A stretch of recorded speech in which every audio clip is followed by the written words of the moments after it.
Hello दोस्तों, मेरा नाम है गोपाल मिश्रा। मैं एक एआई इंथुजियास्ट हूँ और एआई से रिलेटेड चीज़ें आपके सामने लेकर आता रहता हूँ। सो प्लीज़ चैनल सब्सक्राइब कर लीजिएगा अगर आप इस सब्जेक्ट में इंटरेस्टेड हैं। आज एक ख़ास न्यूज़ है जिसको लेकर मैं आपके सामने आया हूँ।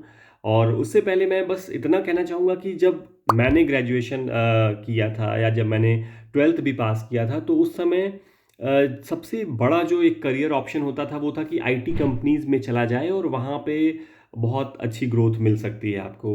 तो उस हिसाब से लोग उस समय भी पढ़ाई करते थे और ये ट्रेंड अभी तक चलता आ रहा है। मतलब मैंने तो 1999 में क्लास 12 किया था और आज भी जो है आप देखेंगे तो कि लोग बहुत सारे लोग कंप्यूटर साइंस जो आईआईटी की से लोग बीटेक करने जाते हैं, तो सबसे पहला प्रेफ़रेंस कंप्यूटर साइंस को ही होता है ताकि उसके थ्रू फिर आप आईटी कंपनीज़ में जा सकते हैं।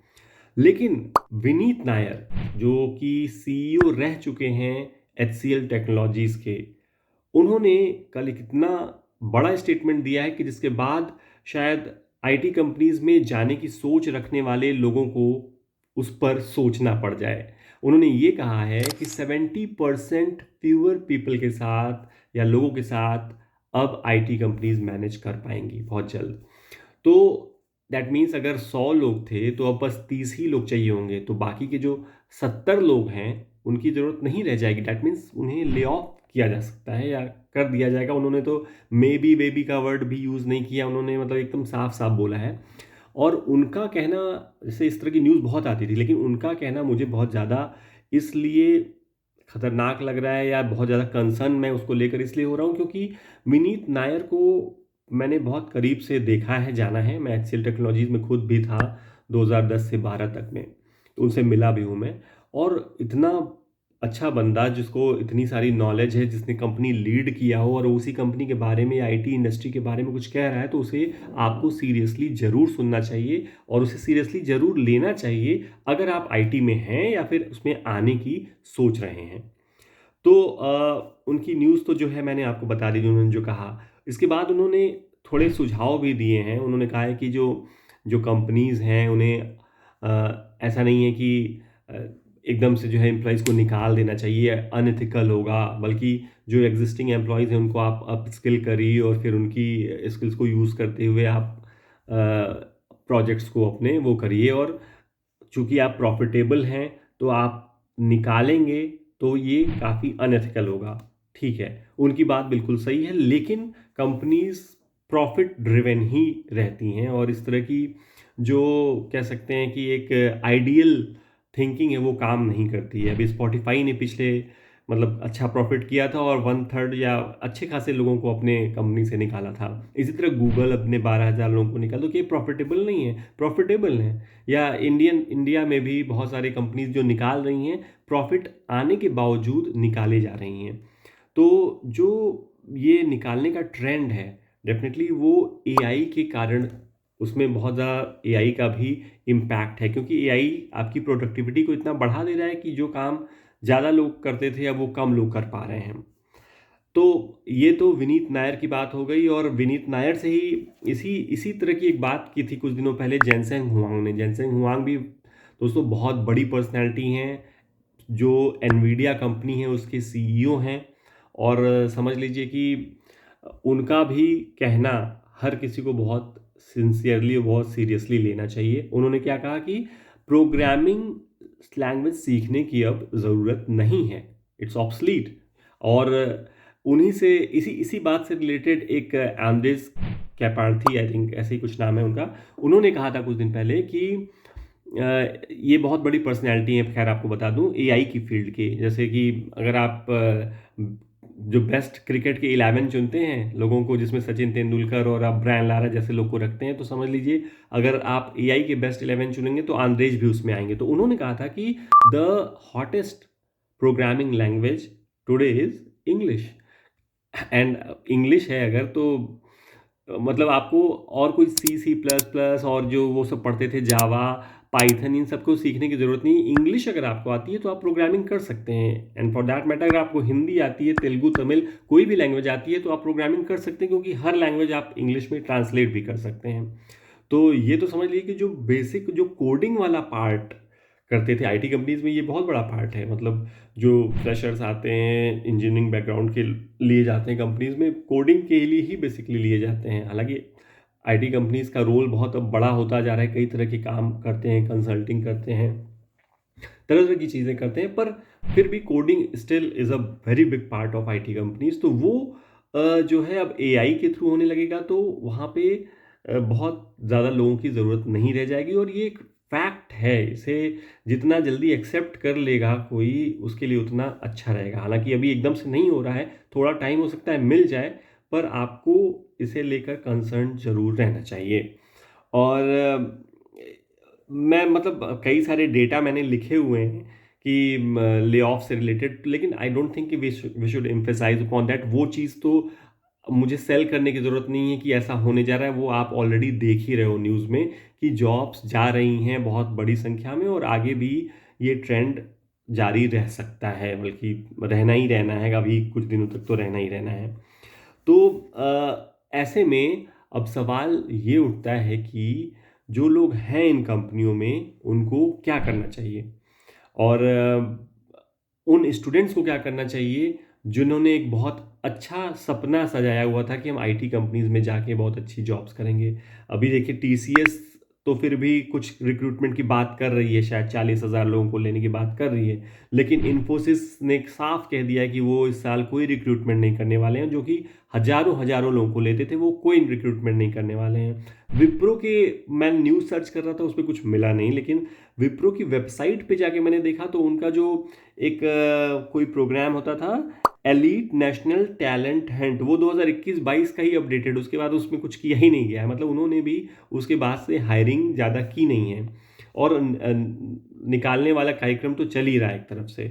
हायरिंग कर नहीं रहे हैं और निकालते जा रहे हैं, इसीलिए हेड काउंट भी, आप अगर कोई रिपोर्ट पढ़ने जाएँगे, सर्च करेंगे ना, तो हेड काउंट जो टॉप आईटी कंपनीज़ का है, वो काफ़ी कम हो गया, शायद 75,000 से के का तक का नंबर जो है, जो उनका कभी शायद जो अब फाइनेंशियल ईयर मुझे चेक करना पड़ेगा कब क्या था, लेकिन वो 75,000 से वो काउंट पिछले ईयर्स की तुलना में घटा है, हेड काउंट।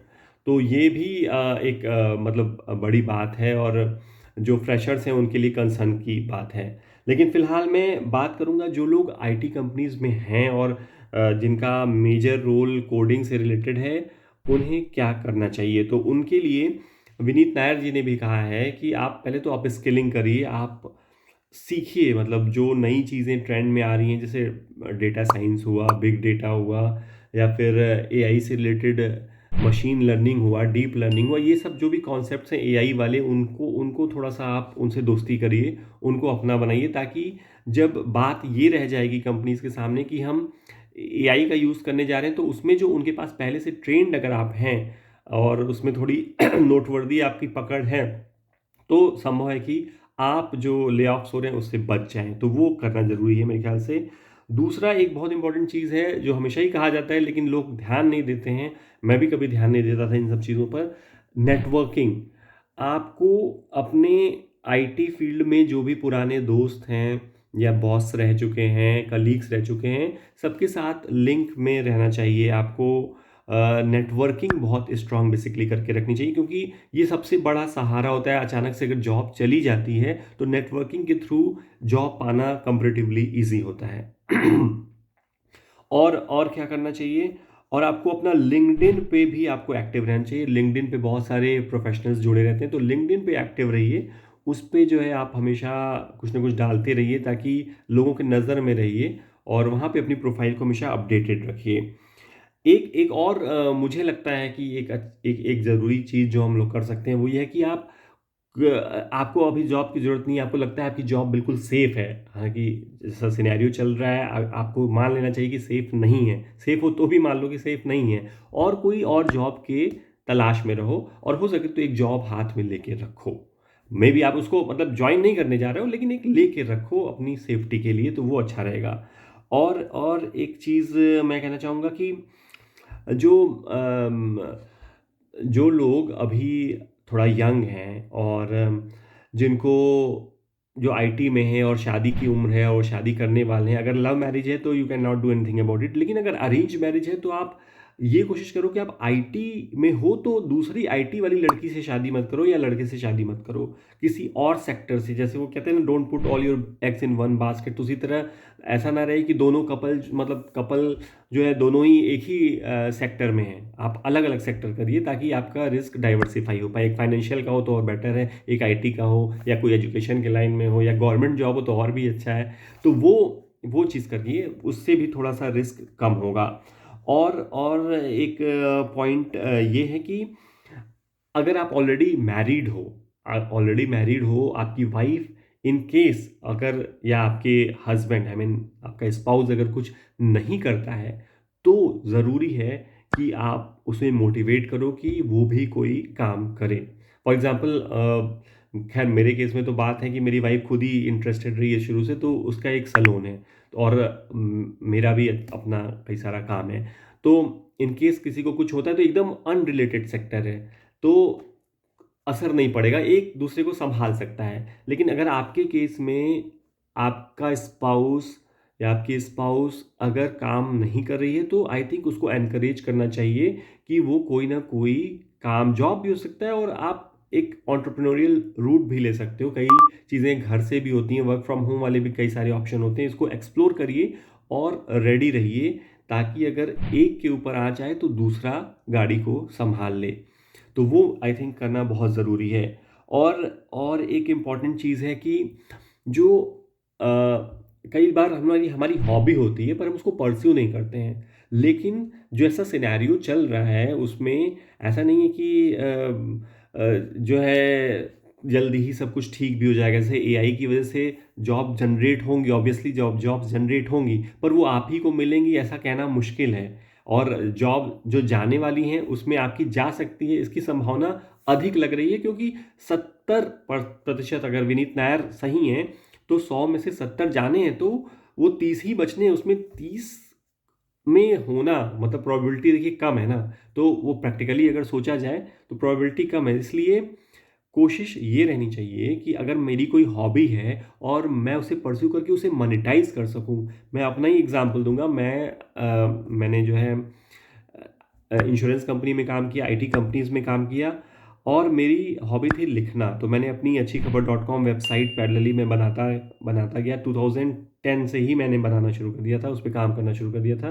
2015 में जब गूगल ने एडसेंस को हिंदी को सपोर्ट करना शुरू किया, एडसेंस ले आया उसमें, तब मेरे पास ऑलरेडी लाखों का ट्रैफिक था। तो मैंने जॉब अपनी छोड़ दी और one of the first bloggers बन गया जो प्रोफेशनली हिंदी में ब्लॉगिंग करता है। तो वो मेरी हॉबी थी, मैंने उसको सिर्फ परस्यू नहीं किया, उसको मोनेटाइज करके फॉर्म में लाया, और उससे मैंने काफ़ी, मतलब अभी भी मेरे मेन स्ट्रीम्स में है वो इनकम के।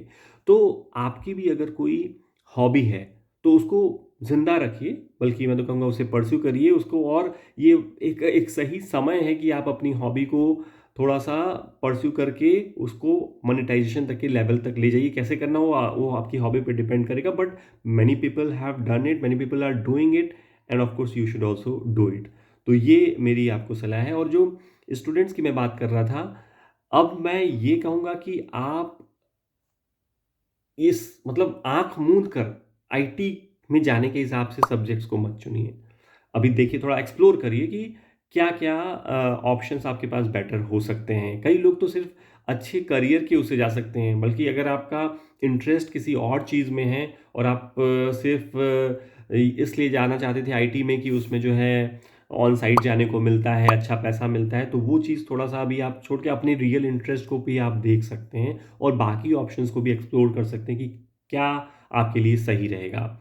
तो ये सब मुझे आज समझ में आया, जो ये न्यूज़ आई थी और विनीत नायर ने जो बात कही थी, और इसीलिए मैं आपसे शेयर करना चाह रहा था। मैंने अपनी तरफ से कुछ इनसाइट्स दिए हैं, कुछ पॉइंट्स दिए हैं जो मुझे समझ में आए। लेकिन आपके पास, चूँकि मैं तो अकेला हूँ, आप कई सारे लोग हो, आपके पास भी बहुत सारे अच्छे-अच्छे पॉइंट्स हो सकते हैं, और वो आप प्लीज़ शेयर करिए। एंड मैं एक बार चेक कर लेता हूँ कोई पॉइंट। हाँ, एक पॉइंट मेरा बहुत मैंने अलग से लिखा था सर्किल करके, जो सबसे इम्पोर्टेंट पॉइंट है, वो मेरी समझ से सबसे इम्पोर्टेंट पॉइंट है, जो मैं आपको, जो जो लोग जॉब कर रहे हैं उनसे कहना चाहूँगा कि आप मतलब हम लोग की जनरेशन की प्रॉब्लम ये रही कि हम लोग पैसा बचाते नहीं हैं। अगर हमारी जैसे-जैसे हमारी सैलरी बढ़ती है वैसे-वैसे हमारी ईएमआई भी बढ़ जाती है या हमारे एक्सपेंसेस बढ़ जाते हैं। तो ये आज के दौर में हमें अपने पेरेंट्स से ज़रूर सीखना चाहिए। मैं अपने फादर जो कि अ, इतनी उनकी उनका अच्छा मैनेजमेंट था पैसों को लेकर। मेरी मम्मी का बहुत ही अच्छा, अभी भी उनका मम्मी का बहुत अच्छा मैनेजमेंट है। पापा तो ख़ैर अब नहीं रहे मेरे, पर उन उन लोगों का जिस तरह से उन लोगों ने बड़े परिवार को लेके, हम 5 भाई-बहन और इतना बड़ा परिवार, सबको पढ़ाना-लिखाना हर कुछ, पैसा सेव करके, बल्कि मेरे पिताजी ने तो अपने बहनों की भी शादी की और भाइयों के बच्चों को भी पढ़ाया। तो ये है कि उन लोग पैसों को सही से मैनेज करते थे। मैं कहीं स्टैंड नहीं करता हूँ उनके सामने, और मेरी पूरी जनरेशन मैं देख रहा हूँ, मेरे दोस्तों को भी देख रहा हूँ कि हम लोग सेविंग के नाम पे कुछ ख़ास करते नहीं हैं अच्छे से। और इसलिए बहुत ज़रूरी हो जाता है कि आज के दौर में जब इतना डिसरप्शन आने वाला है एआई से, और इतना ज़्यादा चीज़ें हिल रही हैं उसकी वजह से, तमाम इंडस्ट्रीज़, सिर्फ़ आईटी की बात नहीं है दोस्तों, तमाम इंडस्ट्रीज़ की बात है, दिक्कतें आ रही हैं। तो बहुत ज़रूरी है कि हम सेविंग अच्छे से करते हुए चलें और पैसा बचाएँ, क्योंकि आड़े वक़्त में वही पैसा ही हमको बचा सकता है। तो यही सब बातें थी, और जैसा कि मैंने आपसे रिक्वेस्ट किया था, प्लीज़ अपने पॉइंट्स भी शेयर करिए, और क्योंकि एक इंटरैक्शन टाइप का रहता है तो थोड़ा मज़ा आता है फिर और वीडियोज़ बनाने में। तो यही आपसे रिक्वेस्ट है। वीडियो अच्छा लगा हो तो प्लीज़ लाइक करिएगा और चैनल को सब्सक्राइब कर लीजिएगा। मैं और भी अच्छी-अच्छी जानकारियाँ और बातें आप तक लाने की कोशिश करूँगा। Thank you so much for giving your time. Thanks a lot. Thanks.